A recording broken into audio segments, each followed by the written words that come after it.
Hello students, welcome to physics class. Students, आज हम हमारा नेक्स्ट टॉपिक करेंगे, ठीक है, BSc first year second semester का। और यहाँ पे हमारा लेक्चर नंबर 2 है। लेक्चर नंबर 2, ठीक है। पेपर मैं लिख चुकी, पेपर दोबारा लिख देती हूँ। पेपर 1 जो कि हमारा मैकेनिक्स का है, ठीक है। तो पेपर 1 हम इसके अंदर करने जा रहे हैं। पेपर 1 के अंदर लेक्चर नंबर 2 जो कि हमारे पास पहले हमने डिग्री ऑफ फ्रीडम देख लिया था यूनिट 1 का, ठीक है। यूनिट में ज़रूर मेंशन करती हूँ, ठीक है।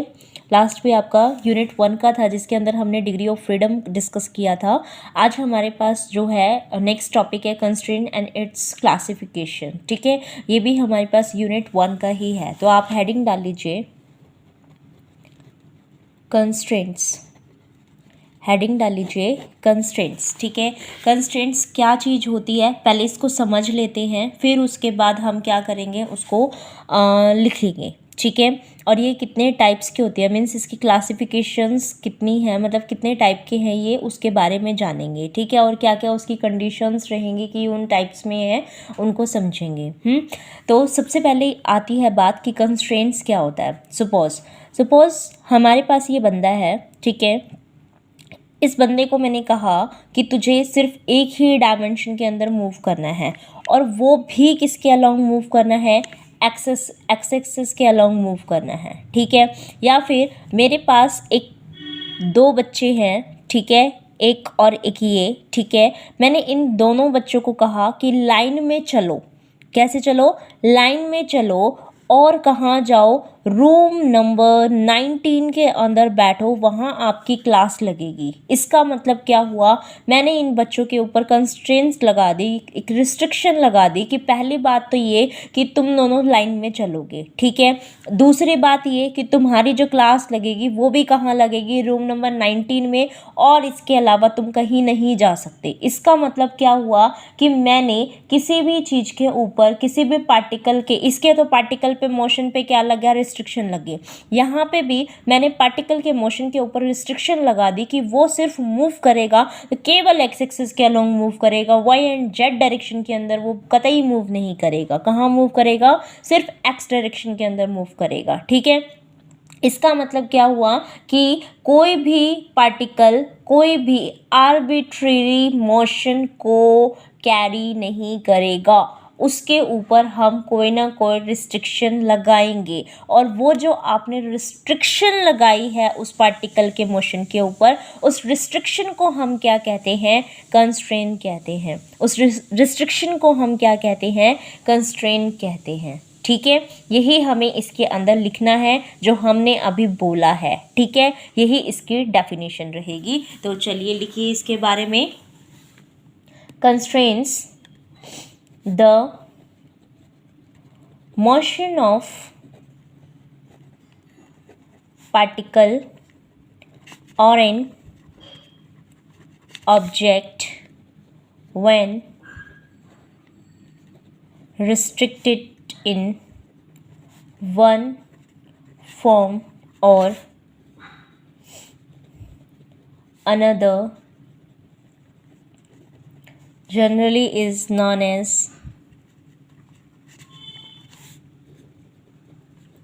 constraints, ठीक है।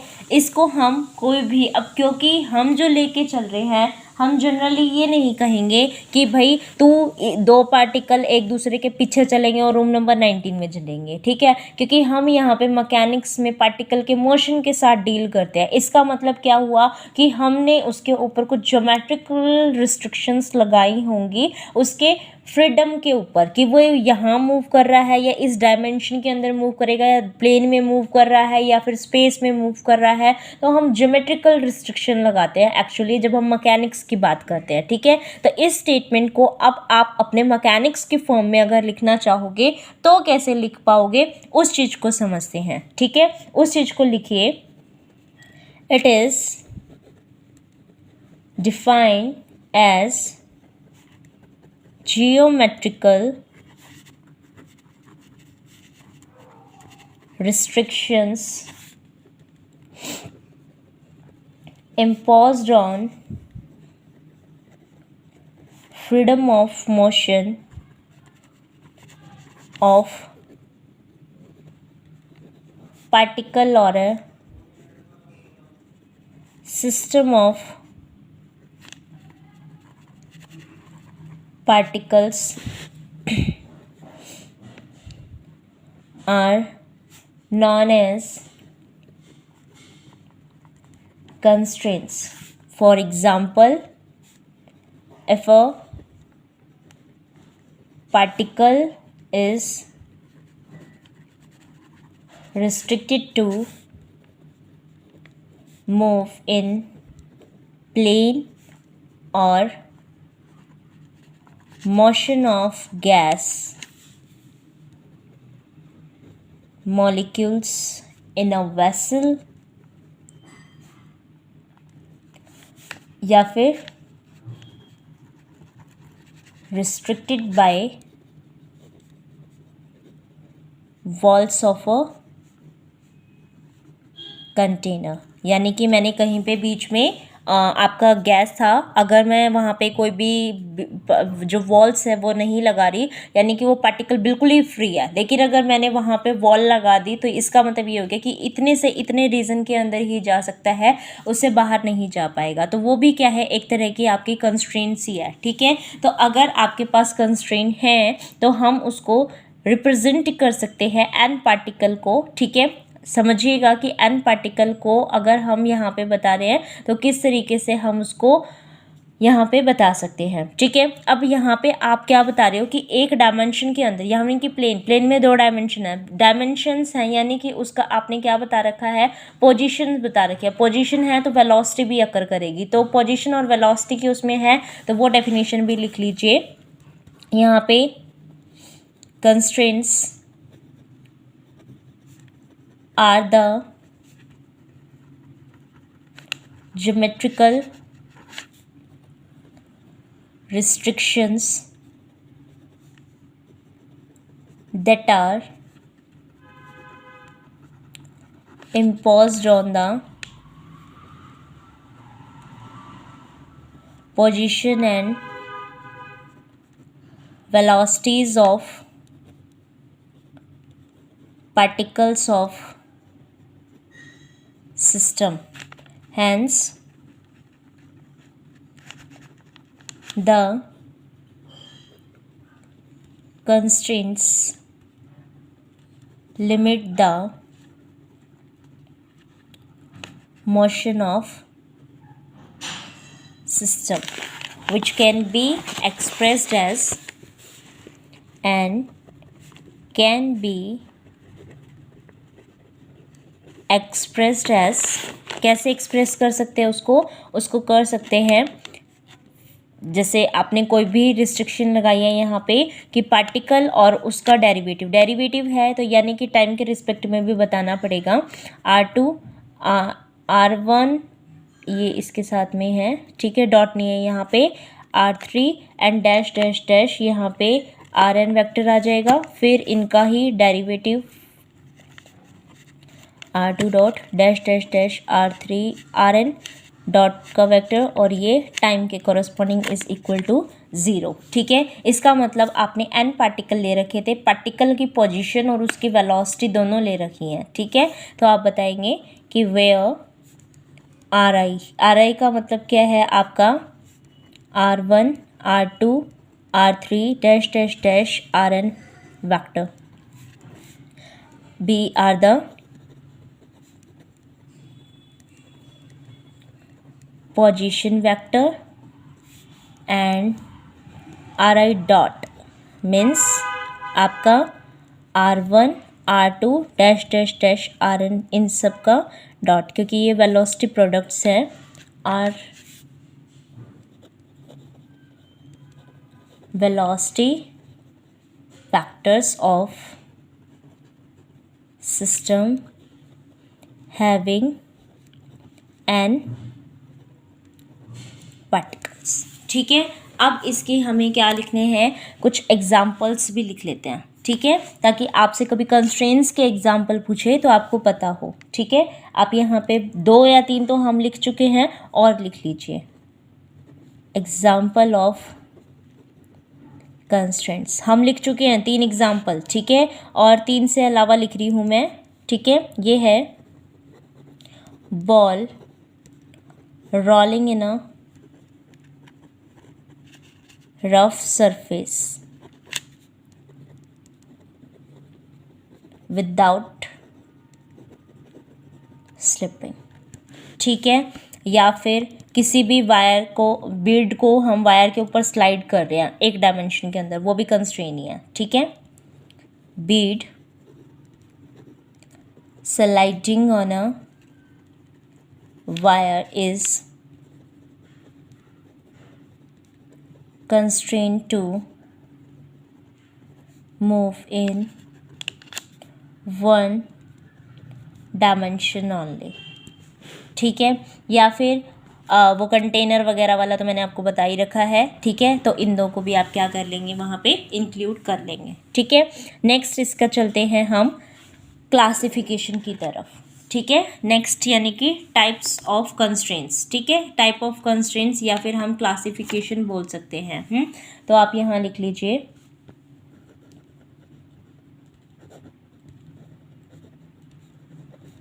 फिकेशन of constraints. Classification of constraints के ऊपर चलते हैं। तो देखिए क्या कंडीशन रहती है। तो चलिए क्लासिफिकेशन के अंदर लिखते हैं फर्स्ट हॉलोनॉमिक कंस्ट्रेंट्स। हॉलोनॉमिक कंस्ट्रेंट्स एक्चुअली में क्या होता है बेटा, कि हमारी कोई भी इक्वेशन, ठीक है, जैसे आपने पीछे इसकी फॉर्म में दिया, इसके अंदर खाली हमारे पास पोजीशन हो और टाइम का फंक्शन हो। अगर कोई भी फंक्शन मेरा पोजीशन और टाइम के उसमें होता है और वो मेरा ज़ीरो के इक्वल आ जाए, किसके उसमें, ज़ीरो के उसमें आ जाए, उसको हम क्या बोलेंगे यहाँ पे कि ये कैसे हैं, होलो हैं, यानी कि हमारे क्या हैं आपके मतलब इंटीजर उसमें है आपके। ठीक है, तो इंटीजर उसमें है। ठीक है, यहाँ पे इसका वेलोसिटी का कोई भी कंटेंट इसके अंदर ना आए। ठीक है, कोई भी कंटेंट इसमें ना आए, सिर्फ क्या रहे, हमारा पोजीशन और टाइम रहे, और वो किसके इक्वल आ जाए, फंक्शन ज़ीरो के इक्वल आ जाए, तब हम उस कंडीशन को क्या कहेंगे कि ये इक्वेशन कैसी है, होलोनॉमिक इक्वेशन है। कैसी है, होलोनॉमिक। इसका मतलब मैंने कंस्ट्रेंट लगा दिया कि वेलोसिटी का कोई भी सिस्टम नहीं रहेगा। लेकिन अगर कोई भी सिस्टम हमारा इस इक्वेशन को, जहाँ पे मैं वेलोसिटी नहीं ले रही, उसको फॉलो नहीं करता, वो कैसी हो जाएगी, नॉन होलोनॉमिक हो जाएगी। ठीक है, तो यही हमें यहाँ पे लिखना है। लिखिए, the constraints are said to be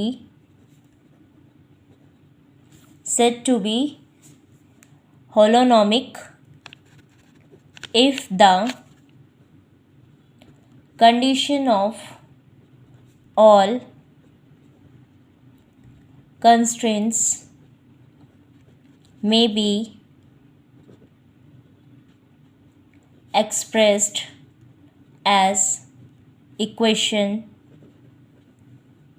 relating the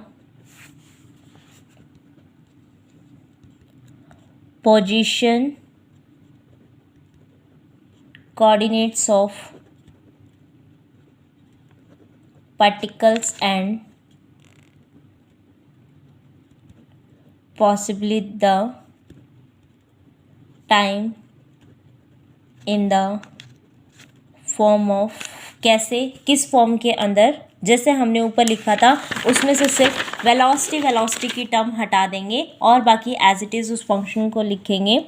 is equal to ये कितना हो जाएगा, r1 vector, r2 vector, r3 and dash dash so on rn vector, और ये किसका हो जाएगा t, ये किसके इक्वल होना चाहिए, ज़ीरो के। ठीक है, यहाँ पे क्या है, हमारा कोई भी वेलोसिटी एंटर नहीं करेगा। ठीक है, here no velocity enter in the constraint equation. The name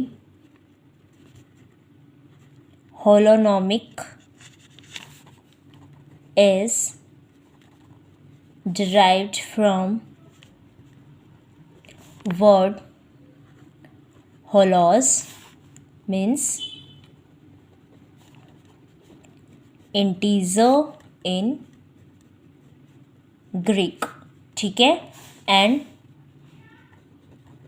whole और इंटीग्रेबल इन लैटिन, ठीक है। तो अगर आप उसको क्या लेके चल रहे हो, कोई भी इंटीजर लेके चल रहे हो, यानी कि कोई फिक्स्ड वैल्यू है, फिक्स्ड वैल्यू का डिफरेंशिएशन हमारे पास सीधा क्या हो जाएगा, वहाँ पे ज़ीरो हो जाएगा, यानी कि वेलोसिटी की कोई टर्म वहाँ पे एंटर ही नहीं करेगी। समझ में आ गया? तो इसके एग्जाम्पल लिख लीजिए, एग्जाम्पल्स ऑफ होलोनोमिक कंस्ट्रेंट्स। क्या एग्जाम्पल है?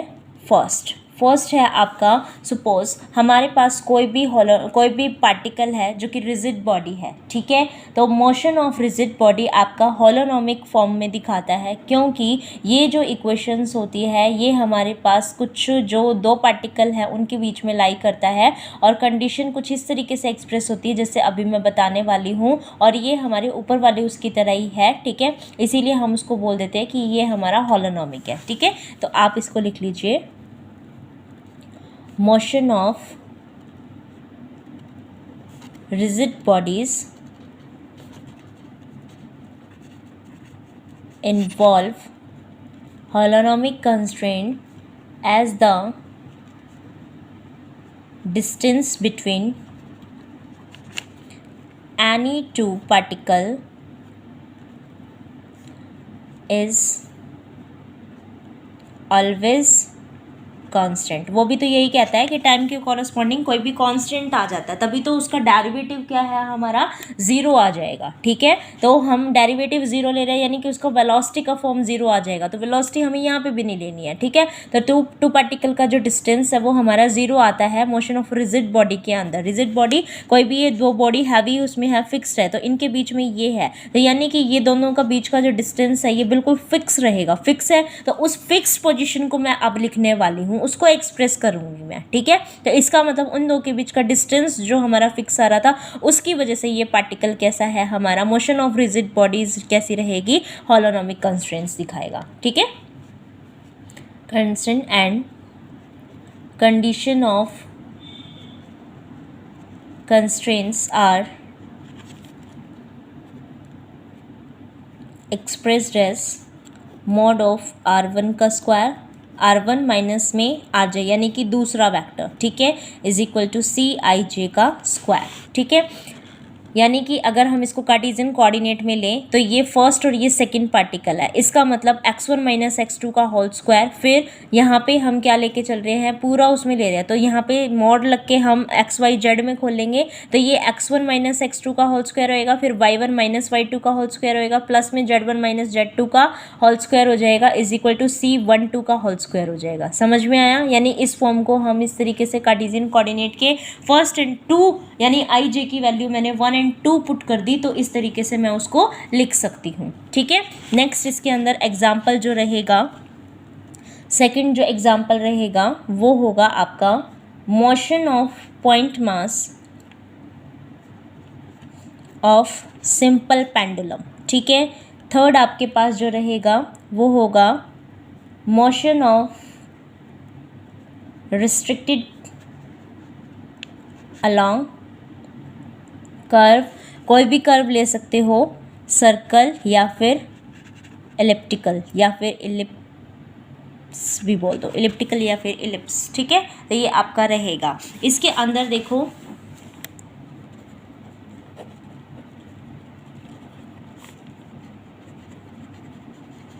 अब जो कंडीशन ये हमारे पास फॉलो कर रहा है कि हमारे पास ये कंडीशन ज़ीरो के इक्वल आ जाए, जो इसको फॉलो नहीं करेगा ना वो नॉन होलोनोमिक हो जाएंगे, ठीक है। तो मैं इसको नाम दे देती हूँ कि ये मेरी इक्वेशन 1 है, ठीक है।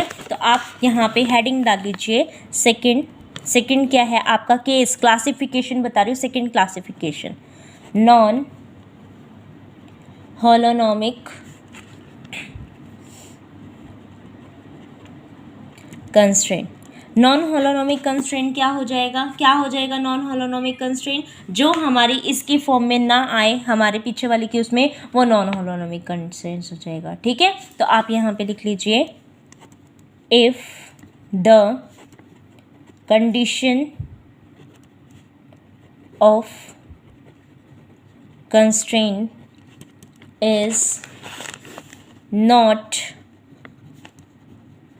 satisfy the holonomic constraint condition, then that is non-holonomic constraints।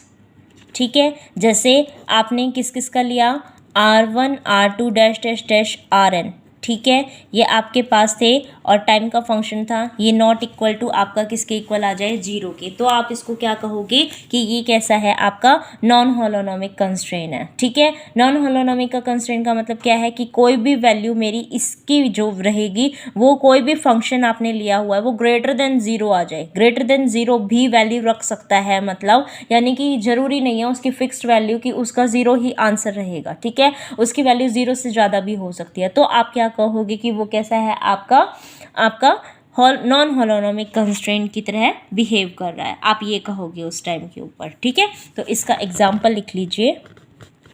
Example first क्या लिखोगे, एग्जाम्पल फर्स्ट रहेगा मोशन ऑफ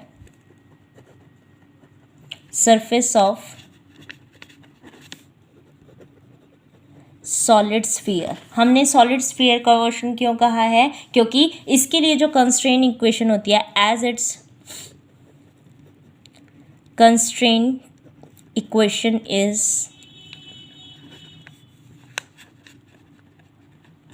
एक्सप्रेस्ड एज कैसे, आर स्क्वायर माइनस में a square is greater than 0 या इक्वल टू 0, यानी कि ग्रेटर देन भी हो सकती है। ठीक है, ग्रेटर देन भी हो सकती है, यानी कि वो इक्वल टू 0 वाली कंडीशन को सेटिस्फाई नहीं कर रहा है, उसे ग्रेटर भी हो सकती है। इसका मतलब ये कैसी हो गई, हमारी नॉन होलोनोमिक कंस्ट्रेंट फॉलो कर रहा है। ठीक है, नेक्स्ट इसका सेकेंड एग्जाम्पल लिख सकते हो, motion of gas molecule in container. ठीक है, थर्ड आप इसके अंदर बोल सकते हो, a body rolling on rough surface without slipping. ठीक है, विदाउट स्लिपिंग के जो बॉडी है वो हमारी क्या कर रही है, मूव कर रही है। ठीक है, उसके बाद हमारे पास नेक्स्ट आता है इसके अंदर आपका स्क्लेरोनोमिक और रिहोनोमिक कंस्ट्रेंट्स। ठीक है, तो नेक्स्ट हेडिंग डाल लीजिए फोर्थ या थर्ड डाल लीजिए। थर्ड आपका रहेगा स्क्लेरोनोमिक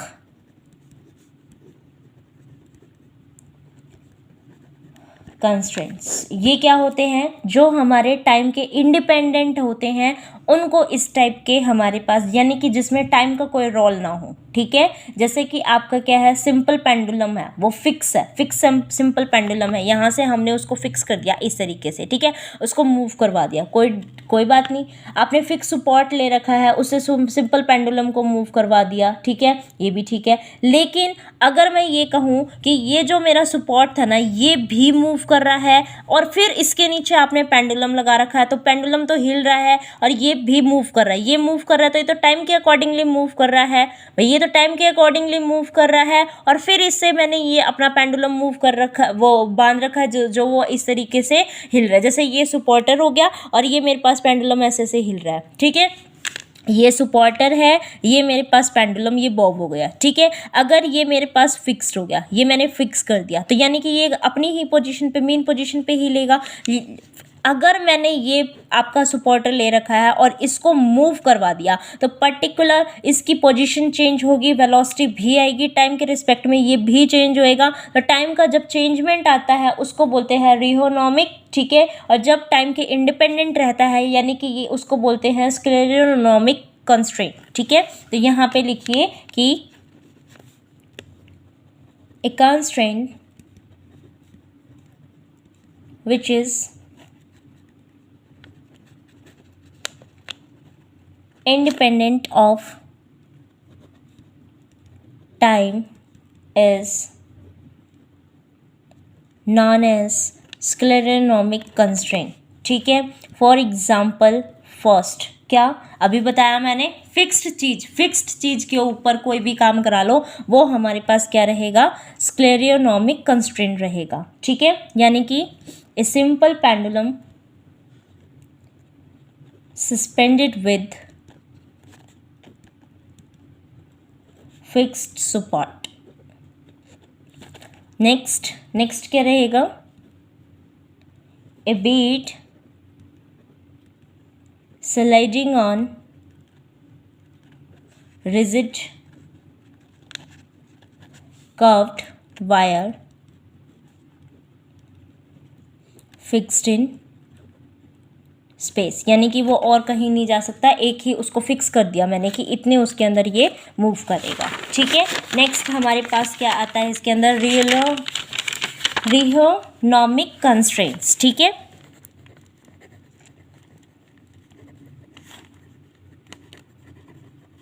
नेक्स्ट डाल लीजिए इसके अंदर रिहोनॉमिक कंस्ट्रेंट्स. ठीक है, इसके अंदर क्या कहोगे कि जो टाइम के डिपेंड करता है, ठीक है, उनको बोलते हैं. यानी ए कंस्ट्रेंट